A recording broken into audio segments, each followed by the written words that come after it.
كل سنه وحضراتكم طيبين بمناسبه شم النسيم.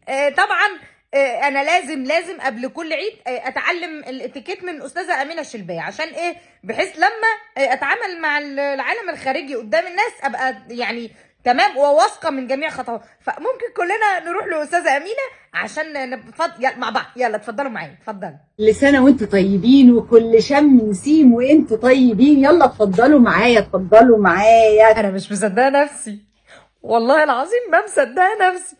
استاذه امينه شلبيه بنفسك احنا نتفضل معاكي؟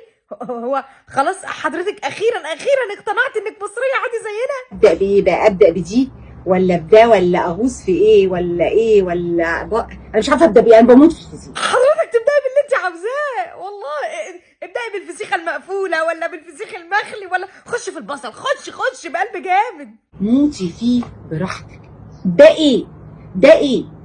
ايه المنظر ده؟ انت ست قلابه صحيح. ايه اللي ده؟ ايه فسيخ يعني؟ هيكون ايه؟ ما لو مش معروف من شكله معروف من ريحته تسالنا احنا؟ مش شايفين كم الدبان اللي اتلم عليها بس عشان الريحه؟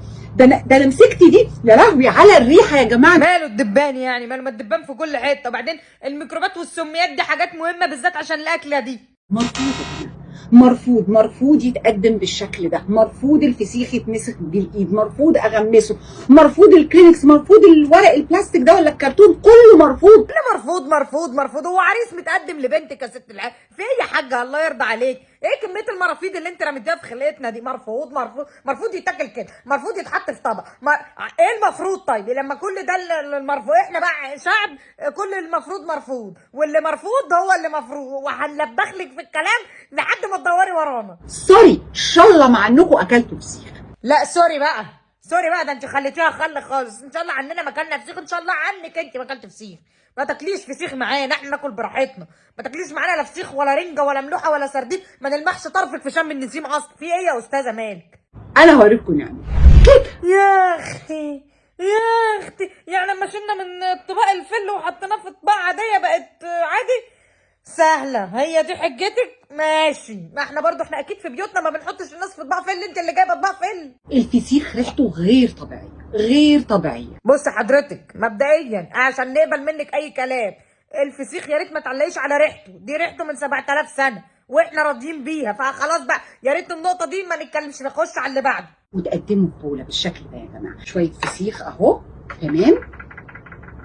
احط المعلقه جوه العيش اهو بتاعي. احطه هنا اهو. بص يا استاذه امينه، عشان احنا تعبانين والله، والفسيخ ده لوحده بيعلي الضغط، فانت ما تعلوش زياده. نهدى بقى مع بعضينا كده. الفسيخ ماشي حطيناه في بوله، وبعدين من البوله في الطبق باخد من البوله في العيش على طول. اصل هي اطباق وخلاص. ما حضرتك مش انت اللي هتغسلي مواعين، احنا اللي بنغسلها. اكيد حضرتك عندك غسالة اطباق. المهم انا ممكن اتغاضى ان انت يعني كل واحد يبقى قدامه طبق، والبوله دي هيبقى فيها كتير يعني اللي احنا خالدينه كتير. انما يعني طبق فيه عيش كتير فاخد منه ربع الرغيف احطه في طبق تاني؟ لا بقى، لا بقى. دي حاجات فارغه بقى والواحد مش قادر لها. في ايه يا ست الحجج دي؟ وباكل بالشوكه. سمكه متسويه بالملح ومتسابه يعني مش عايزه اقول حاجه عشان اخلي الناس نفسها حلوه للاكل. يعني انت عاوزه ايه؟ فسيخ مين اللي يتاكل بالشوكه؟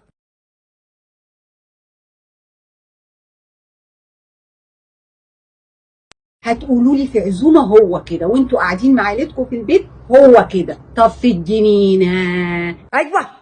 ايوه.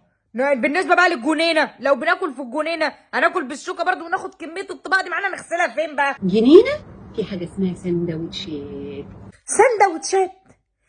عايزانا ناكل الفسيخ في الجنينه سندوتشات؟ جالك قلب تقوليها عادي؟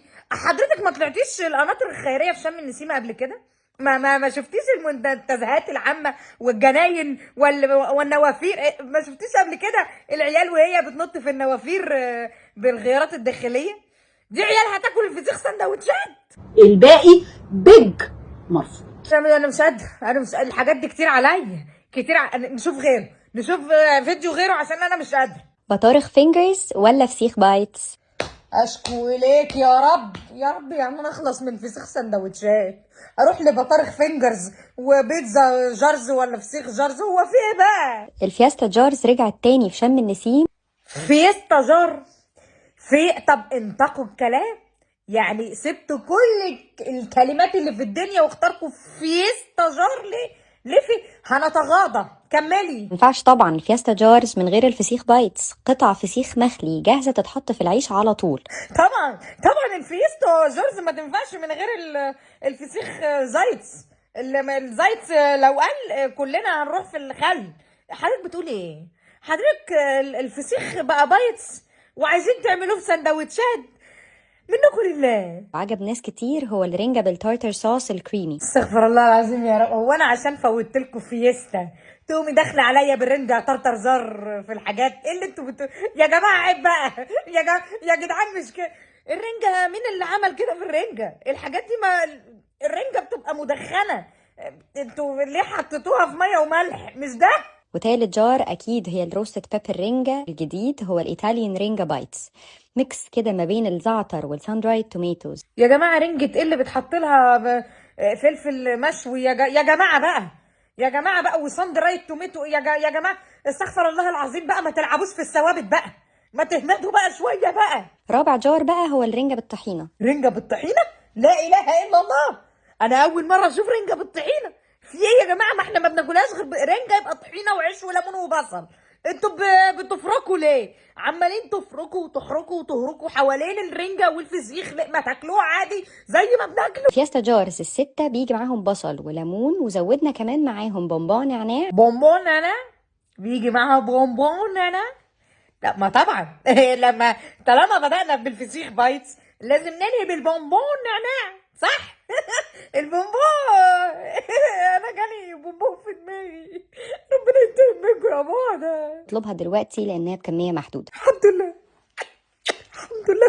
فضل ونعمة من ربنا. انا اقوم اصلي ركعتين شكر ربنا انها كميه محدوده، ان انتوا مش هتضروا بيوت مصريين كتير. اتهدوا بقى ما تلعبوش في الثوابت.